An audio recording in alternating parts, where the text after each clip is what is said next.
समाज के सम्मान में बहन जी आप आगे बढ़े, बहन जी आप आगे बढ़े, बहन जी आप संघर्ष करें, बहन जी आप संघर्ष करें, बहन जी आप संघर्ष करें, बहन जी आप आगे बढ़े, बहन जी आप आगे बढ़े, बहन जी आप संघर्ष करें, बहन सुत्री जी जिंदाबाद। बहुत बहुत धन्यवाद। सम्मानित साथियों,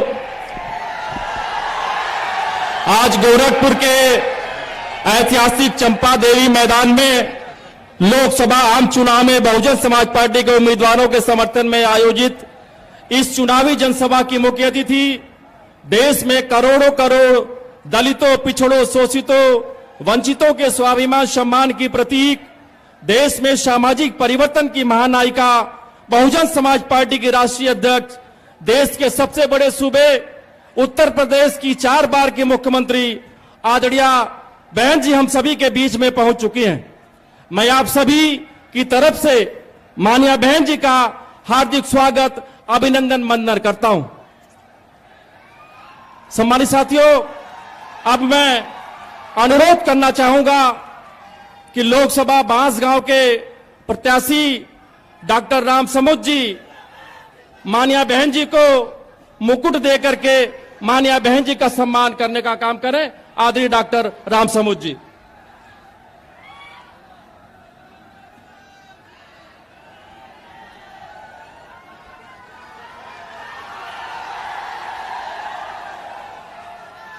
अब मैं गोरखपुर के बहुजन समाज पार्टी के प्रत्याशी श्री जावेद सिमरानी साहब माननीय बहन जी का बहुजन समाज पार्टी का चुनाव चिन्ह हाथी देकर के माननीय बहन जी का स्वागत करेंगे। हमारे महाराजगंज के बहुजन समाज पार्टी के उम्मीदवार मोहम्मद मौसम आलम साहब माननीय बहन जी का मुकुट देकर के सम्मान करने का काम करेंगे। बहुजन समाज पार्टी पदाधिकारियों की तरफ से श्री वीरेंद्र पांडे जी जो हमारे प्रत्याशी भी रहे हैं, माननीय बहन जी का हाथी चुनाव चिन्ह देकर के माननीय बहन जी का सम्मान करने का काम करेंगे। आदरणीय वीरेंद्र पांडे जी। सम्मानित साथियों, अब बिना किसी विलंब के मैं बाअदब माननीय बहन जी से सादर अनुरोध करना चाहूंगा कि माननीय बहन जी इस उमड़े हुए जनसैलाब को आवश्यक दिशा निर्देश देने की कृपा करें। आदरणीय बहन जी।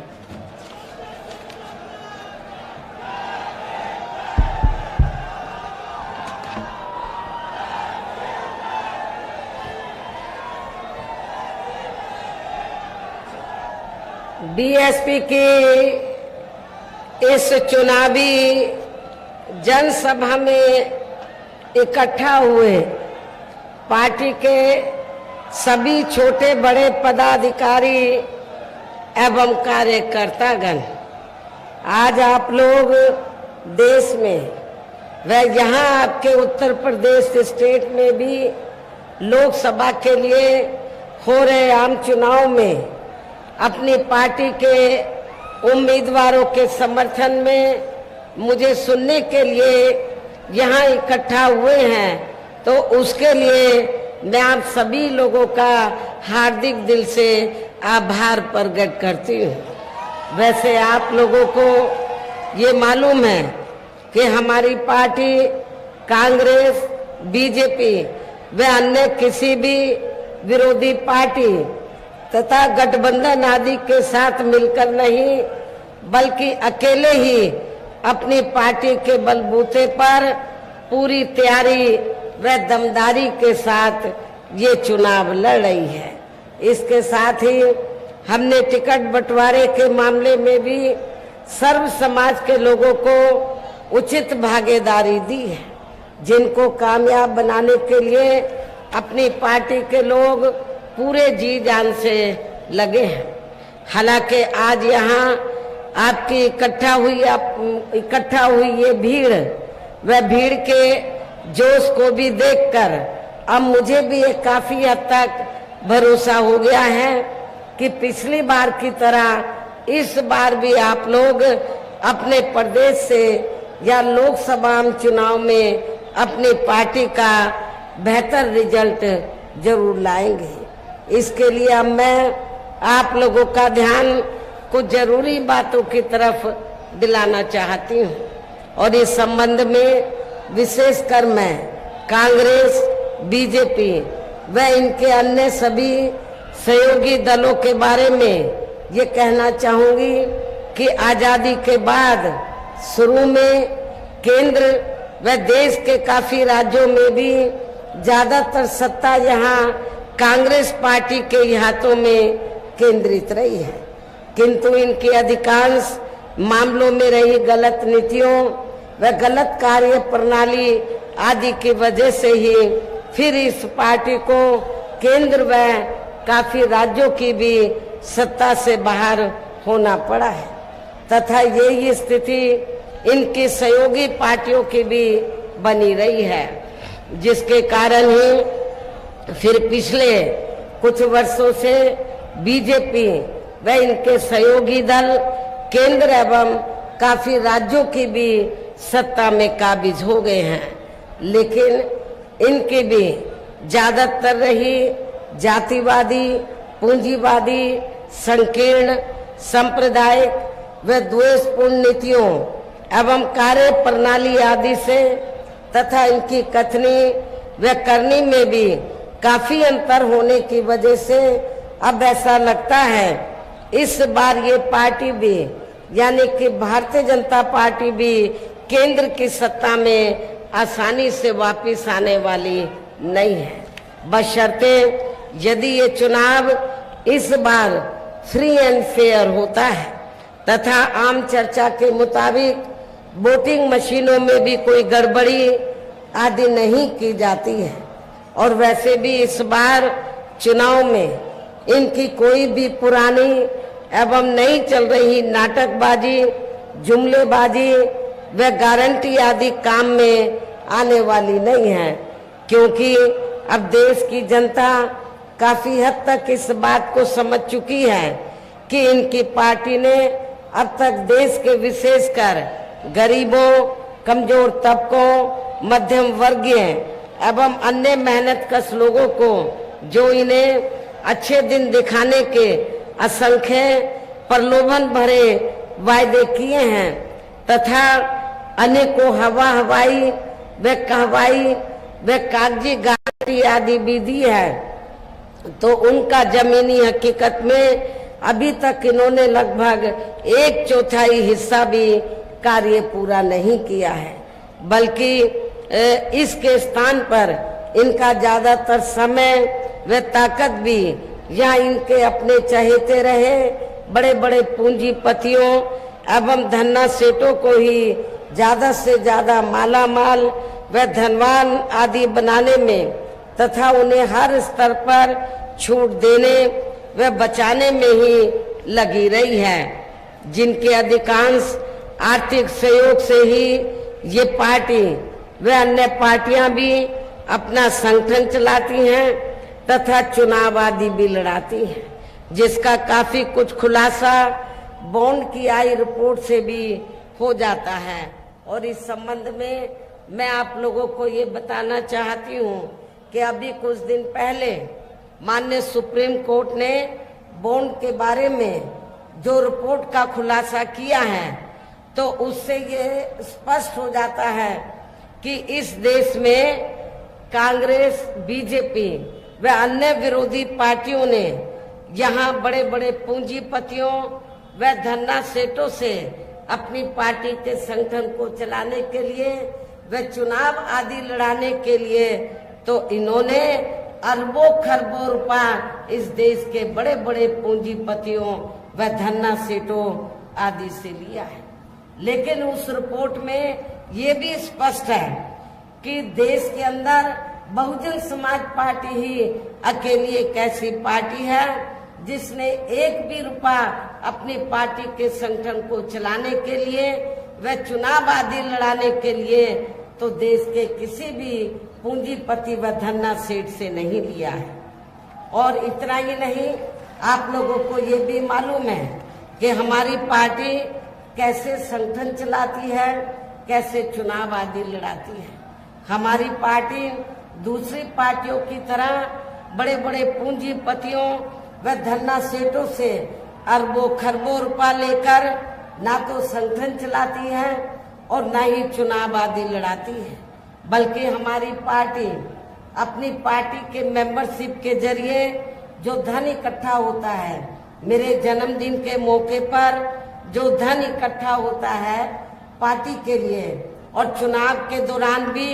जो कार्यकर्ताओं से थोड़ा थोड़ा धन इकट्ठा होता है, तो उस धन से हमारी पार्टी अपने संगठन को चलाती है और चुनाव आदि भी लड़ाती है। ये आप लोगों को अच्छी प्रकार से मालूम है। इसके साथ ही अब ऐसा लगता है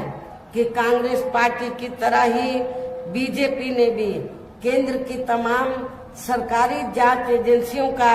ज्यादातर राजनीतिकरण ही कर दिया है। इसके अलावा देश के किसान वर्ग भी वर्तमान बीजेपी की सरकार में शुरू से ही अपनी विभिन्न समस्याओं को लेकर काफी ज्यादा दुखी व परेशान रहे हैं और अभी भी हैं। जबकि यूपी में 4 बार हमारी पार्टी की रही सरकार ने इनके हितों का भी हर स्तर पर पूरा ध्यान रखा है। आप लोगों को मालूम है कि जब जब भी उत्तर प्रदेश में बीएसपी के नेतृत्व में सरकार बनी है, तो हमारी पार्टी की सरकार ने अपनी हुकूमत के दौरान किसानों को खेती करने के लिए समय से व सस्ते साधन उपलब्ध कराए हैं और उनकी फसल का भी हमारी पार्टी की सरकार ने उचित दाम दिया है। इतना ही नहीं, बल्कि केंद्र में पूर्व की रही कांग्रेसी सरकार की तरह ही वर्तमान भाजपा सरकार में भी इनकी जातिवादी, हीन, सांप्रदायिक एवं पूंजीवादी सोच व नीतियों के चलते ही पूरे देश में सर्व समाज में से खासकर गरीबों, दलितों, आदिवासियों, पिछड़े वर्गों, मुस्लिम एवं अन्य धार्मिक अल्पसंख्यक समाज के लोगों का भी पूर्ण रूप से विकास व उत्थान आदि नहीं हो सका है। और इस संदर्भ में वैसे आप लोगों को ये मालूम है कि पूरे देश में यहाँ दलितों, आदिवासियों एवं अन्य पिछड़े वर्गों का सरकारी नौकरियों में वर्षों से अधूरा पड़ा आरक्षण का कोटा भी अभी तक पूरा नहीं भरा गया है। विशेषकर एससी व एसटी वर्गों के सरकारी कर्मचारियों का पदोन्नति में आरक्षण भी अब काफी हद तक प्रभावहीन ही बना दिया गया है। और इतना ही नहीं, जब समाजवादी पार्टी की यूपी में सरकार थी, तो समाजवादी पार्टी की सरकार ने इन वर्गों के सरकारी कर्मचारियों का पदोन्नति में आरक्षण बिल्कुल खत्म कर दिया था। ये भी आप लोगों को मालूम होना चाहिए। ऐसी स्थिति में दलितों और आदिवासियों को एक भी वोट समाजवादी पार्टी को नहीं देना है। साथ ही केंद्र व राज्यों में भी विरोधी पार्टियों की रही सरकारों में इन सभी वर्गों को प्राइवेट सेक्टर में आरक्षण दिए जाने की व्यवस्था किए बिना ही इनकी सरकारों के ज्यादातर सरकारी कार्य अब प्राइवेट सेक्टर के जरिए ही इनके बड़े बड़े पूंजीपतियों व धंधा सेठों आदि को ही दिए जाने के कारण अब इनको पूरे देश में आरक्षण का बहुत कम ही लाभ मिल पा रहा है। इसी प्रकार इनका अन्य और मामलों में भी शोषण व उत्पीड़न आदि होना अभी तक भी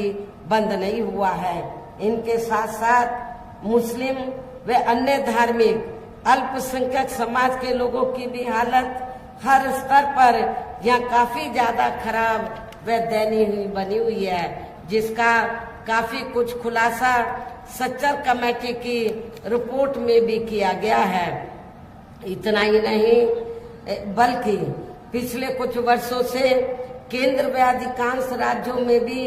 बीजेपी व आरएसएस की सरकारों के चलते हुए अब इनका विकास एवं उत्थान आदि होना भी काफी हद तक बंदशाही हो गया है। आए दिन इन पर खासकर हिंदुत्व की आड़ में हो रही जुल्म जाति भी यह काफी ज्यादा चरम सीमा पर पहुंच चुकी है। इनके साथ साथ अपर कास्ट समाज में से विशेषकर गरीब लोगों की भी हालत हमें कोई खास अच्छी नजर नहीं आती है। इनकी गलत कृषि नीतियों के कारण किसान वर्ग भी आए दिन आंदोलित ही रहता है। साथ ही इनकी गलत आर्थिक नीतियों की वजह से देश की अर्थव्यवस्था पर भी इसका काफी बुरा प्रभाव पड़ रहा है, जिससे यहाँ विशेषकर छोटे एवं मध्यम वर्गीय व्यापारी वर्ग भी काफी ज्यादा दुखी व परेशान हैं। और अब केंद्र में पूर्व की रही सरकारों की तरह वर्तमान भाजपा सरकार में भी यहाँ पूरे देश में गरीबी, बेरोजगारी एवं महंगाई आदि भी लगातार काफी ज्यादा बढ़ रही है। देश में हर स्तर पर फैला भ्रष्टाचार भी अभी खत्म नहीं हुआ है। ऐसे में अब आप लोगों को देश में हो रहे लोकसभा आम चुनाव में कांग्रेस, बीजेपी व इनकी सहयोगी पार्टियों को भी केंद्र की सत्ता में आने से जरूर रोकना है, जिनकी गलत नीतियों व गलत कार्य प्रणाली आदि को आप लोग काफी हद तक आजमा भी चुके हैं। ऐसी स्थिति में अब ये विरोधी पार्टियां इस चुनाव में भी किस्म किस्म के साम, दाम, दंड भेद आदि अनेकों हथकंडे इस्तेमाल करके केंद्र की सत्ता में आने की पूरी कोशिश में लगी हैं, जिनसे अपनी पार्टी के लोगों को हर स्तर पर काफी ज्यादा सावधान रहना है। और इस मामले में विरोधी पार्टियां अपने अपने पक्ष में हवा बनाने के लिए खासकर मीडिया, ओपिनियन पोल व सर्वे आदि का जो बड़े पैमाने पर इस्तेमाल कर रही हैं, तो उनसे भी अपनी पार्टी के लोगों को बिल्कुल भी गुमराह नहीं होना है। इसके साथ ही विरोधी पार्टियों के विभिन्न रूपों में जारी किए गए इनके हवाई व प्रलोभन भरे चुनावी घोषणा पत्रों एवं वायदों आदि के बहकावे में भी अपनी पार्टी के लोगों को कतई नहीं आना है, जिन्हें ये पार्टियां चुनाव खत्म होने के बाद ज्यादातर अमल में नहीं लाती हैं। और अब जिन पर से देश की जनता का अधिकांश विश्वास ही उठ गया है। यही खास वजह है कि हमारी पार्टी किसी भी चुनाव में अपनी पार्टी का कोई भी चुनावी घोषणा पत्र आदि जारी नहीं करती है। वैसे भी हमारी पार्टी किसी भी मामले में कहने में बहुत कम बल्कि कार्य करके दिखाने में ही ज्यादा विश्वास रखती है। और इस बात का सबसे बड़ा सबूत ये है कि उत्तर प्रदेश में 4 बार हमारी पार्टी के नेतृत्व में रही सरकार ने चुनाव में अपनी पार्टी के बिना कोई जारी किए गए चुनावी घोषणा पत्र के ही प्रदेश व आम जनहित में काफी कुछ ऐतिहासिक कार्य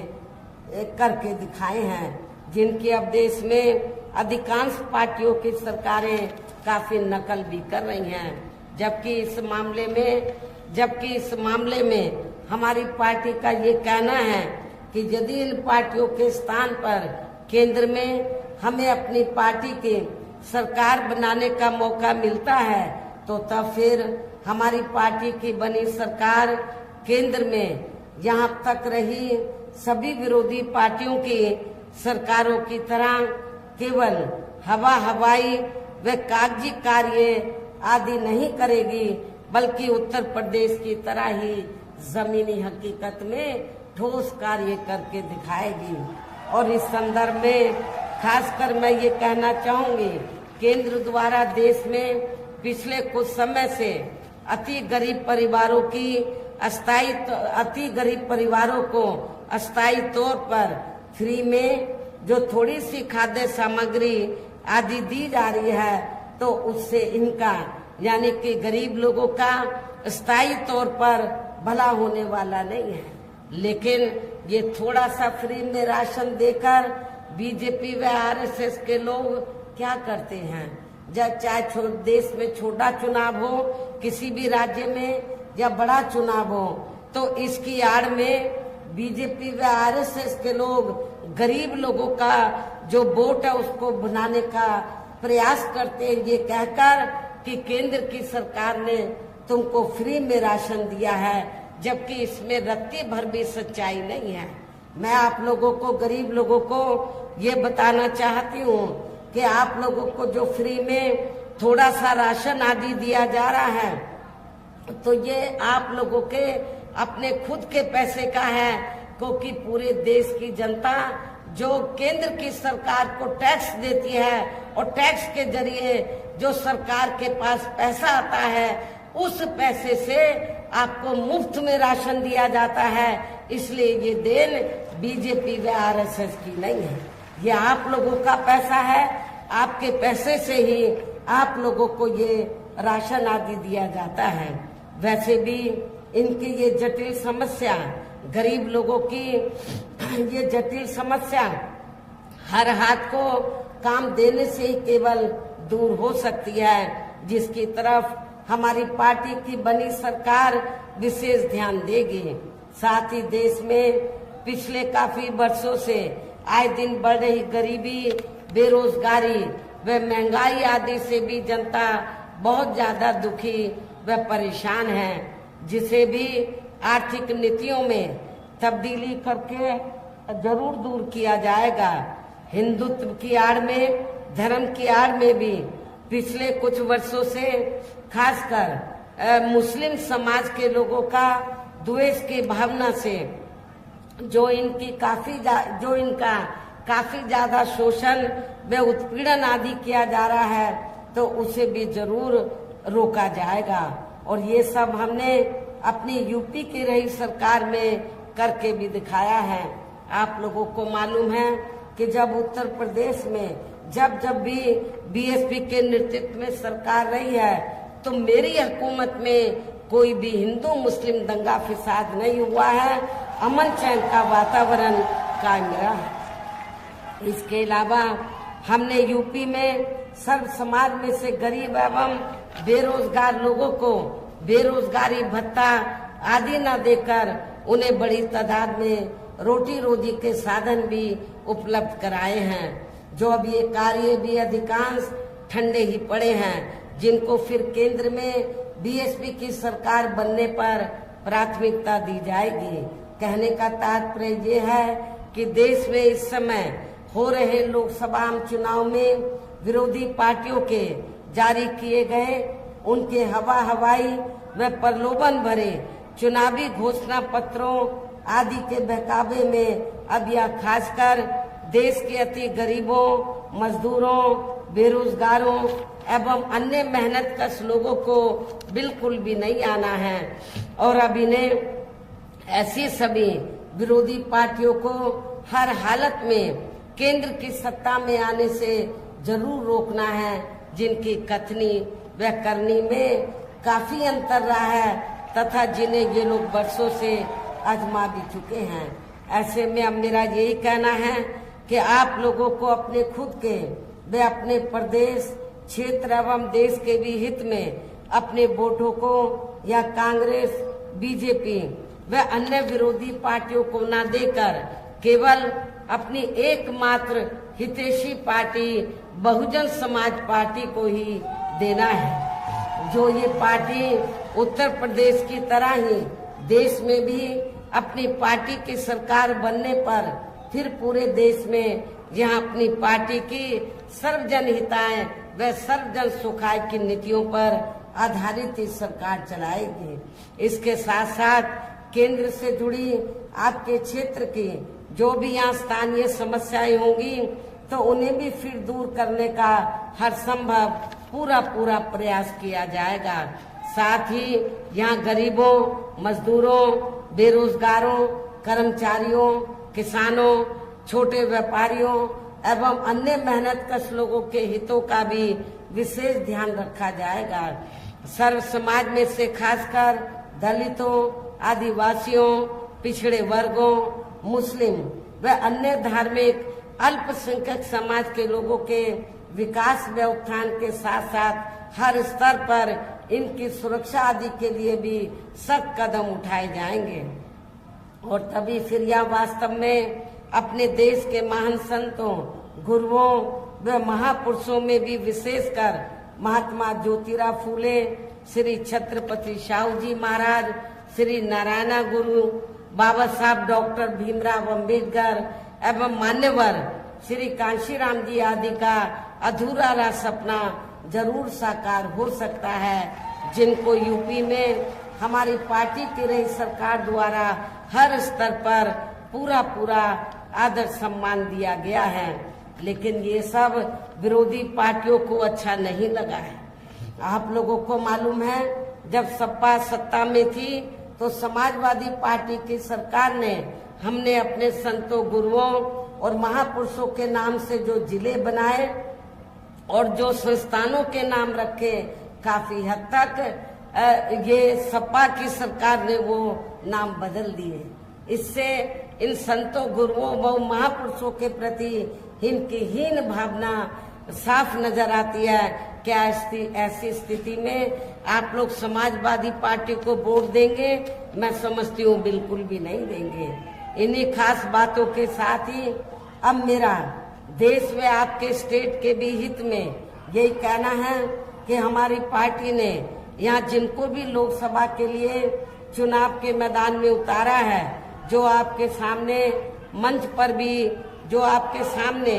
या मंच पर भी मौजूद हैं, तो उन्हें आपको जरूर कामयाब बनाना है, जिसके लिए यहाँ पार्टी के सभी स्तर के छोटे बड़े पदाधिकारी एवं कार्यकर्तागण आदि पूरे जी जान से लगे हैं। और अब अंत में मेरा यही कहना है कि आप लोगों को वोट पड़ने वाले दिन या बीएसपी के अपने सभी लोकसभा उम्मीदवारों को, अर्थात हमने आपके गोरखपुर मंडल से तो जिनको भी चुनाव के मैदान में उतारा है, तो जिनके समर्थन में आप लोग यहाँ मुझे सुनने के लिए आए हैं, तो हमने गोरखपुर सदर लोकसभा की सीट से श्री जावेद सिमनानी को, महाराजगंज लोकसभा की सीट से मोहम्मद मौसम आलम को, बांसगांव सुरक्षित लोकसभा की सीट से डॉक्टर राम समुज को, कुशीनगर लोकसभा की सीट से श्री शुभ नारायण चौहान को, देवरिया लोकसभा की सीट से श्री संदेश यादव उर्फ मिस्टर को हमने चुनाव के मैदान में उतारा है। तो मेरा आप लोगों से यही कहना है कि बहुजन समाज पार्टी के इन सभी प्रत्याशियों को बीएसपी का जो चुनाव चिन्ह हाथी है, हाथी चुनाव चिन्ह के सामने वाले बटन को दबाकर इनको जरूर आप लोगों को कामयाब बनाना है, इनको पार्लियामेंट में जिताकर जरूर भेजना है। इस खास अपील के साथ ही अब मैं अपनी बात यही समाप्त करती हूँ। जय भीम, जय भारत।